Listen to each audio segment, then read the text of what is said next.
빌딩 궁금할땐 에이트 빌딩. 네, 안녕하세요. 오늘은 저희가 크리스마스와 연말 특집으로 여러분들에게 2021년 한 해 상업용 부동산 거래가 어떻게 이루어졌는지 좀 돌아보는 시간을 갖고요. 2022년 내년도에는 어떤 흐름으로 예상이 될까, 이런 전망에 대한 이야기도 좀 나눠보도록 하겠습니다. 올해 부동산 열기가 조나탄님이 느끼시기엔 어땠나요? 굉장히 뜨거웠던 걸로 기억을 하는데요. 저희가 작년에도 이렇게 한 해를 돌아보는 과정을 찍었었잖아요.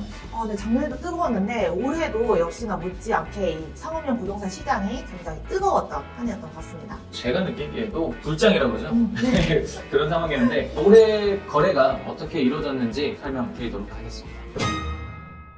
네, 우선 2021년도 상반기 거래량에 대해서 먼저 소개를 해드리겠습니다. 2020년도와 2021년도 1, 2분기를 모두 나눠서 비교를 해보더라도 44%가 증가한 모습을 보여주고 있습니다. 그동안 상업용 부동산에 대한 관심도가 점점 높아지면서 2021년에 하향선처럼 터지지 않았나, 이런 생각도 됩니다. 네, 다음으로 금액대별 거래량을 보시면요. 50억 미만이 전체 금액대 중에서 가장 많이 거래가 됐고요. 그 다음으로는 50억에서 100억 미만, 100억 이상 이 순으로 거래가 많이 이루어진 것을 알 수가 있습니다. 저희가 지금 12월 17일 기준으로 해서 말씀드리고 있는데요. 50억 미만의 꼬마 빌딩이 거래량이 압도적으로 많았던 거는 작년, 재작년에 이어서 올해도 마찬가지로 보여지고요. 그러면 대표님 보시기에는 왜 이렇게 상업용 부동산에 대한 인기가 계속 꾸준하게 이어져 오고 있는 걸까요? 정부에서 이제 주택에 대한 규제를 강화를 계속 지속적으로 했거든요. 그리고 2021년도 올해 들어서도 추가 규제를 계속 시행하면서 결론적으로는 다주택자나 주택을 좀 더 추가 구매를 하시려는 수요들이 이 상업용 부동산으로 들어오면서 대부분 이 50억 미만의 꼬마 빌딩들을 많이 샀다 보니까 그 안에서 거래가 많이 이루어진 것 같고요. 이어서 저희가 지역구별 거래량에 대해 소개를 해드리도록 하겠습니다. 서울 25개구 지역구별 거래량에서 강남구가 압도적으로 1위를 했습니다. 상대적으로 조금 매지로 평가되는 금천구가 이제 강남구보다는 확실히 적은 거래량을 보였고요. 강남구가 무려 금천구에 비해서 12배 이상 차이가 납니다. 그 외에는 마포구, 홍대나 연남동 상권이 있는 그쪽도 거래가 많이 이루어졌고요. 그 다음에 이제 종로, 중구도 많은 개발 호재들이 있고 자금 실지들이 많다 보니까 그쪽도 좀 많이 거래가 된 것 같습니다. 아무래도 이 거래량이 많다는 거는 그만큼 찾는 수요자가 많고 매각을 하겠다라는 공급자가 많다는 걸 뜻하고 있는 거거든요. 상업용 부동산에 가장 아쉬워하시는 부분이 황금성인데 이 강남구, 황금성이 가장 좋고 그리고 찾는 수요자가 많아서 꾸준히 집가 상승을 기대해 볼 수 있다는 것을 뜻하기도 하고요. 반대로 거래가 약했던 금천구나 도봉구 같은 경우에는 수요가 적고 그만큼 거래가 형성이 쉽지 않기 때문에 황금성이 떨어진다라고 보시는 게 좋을 것 같습니다. 역시 이 수치를 보니까 강남불패 하는 이유가 있는 것 같습니다. 다음으로 한번 넘어가 보겠습니다. 네, 다음은 강남구 거래량을 저희가 강남 동별로 해서 나눠서 볼 텐데요.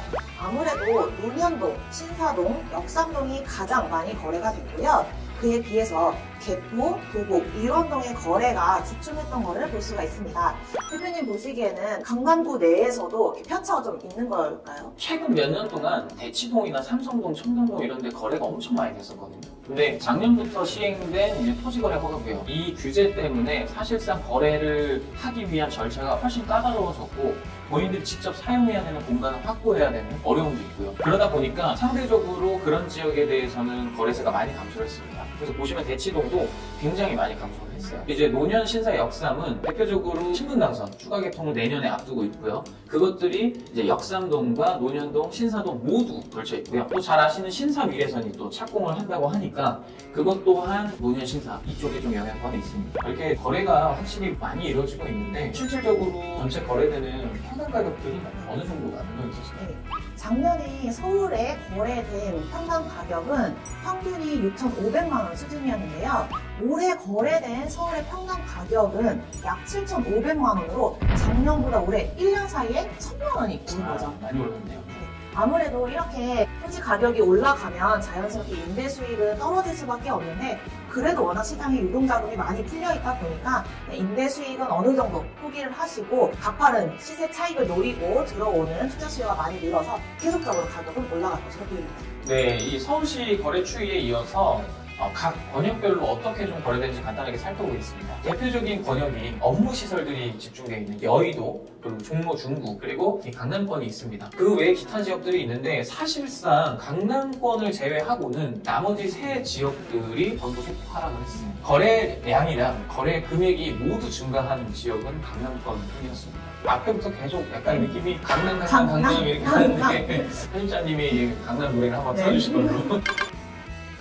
네, 다음으로 이제 월별 거래량 촬영 시점으로 11월까지 거래량을 갖고 한번 얘기를 나눠보도록 하겠습니다. 1, 2, 3, 4월에는 거래량이 상승하는 그래프를 보였다고 하면 5월부터 11월까지는 하향을 하고 있지만 작년 대비해서는 약 10% 이상 거래량이 높게 형성된 것을 알 수가 있습니다. 전체적으로 이제 연말로 갈수록 거래 추세가 좀 감소를 했는데 어떤 이유들이 있을까요? 그래서 이제는 조금 가격이 떨어지지 않을까 함에도 불구하고 계속 가격이 올라갔거든요. 또 이미 한 차례 금리가 올랐지만 내년에 또 금리가 오를 가능성이 농후하기 때문에 이 투자자분들이 메인 물건을 선별하는 데 있어서 조금 더 까다롭게 보는 경향들이 많이 늘었습니다.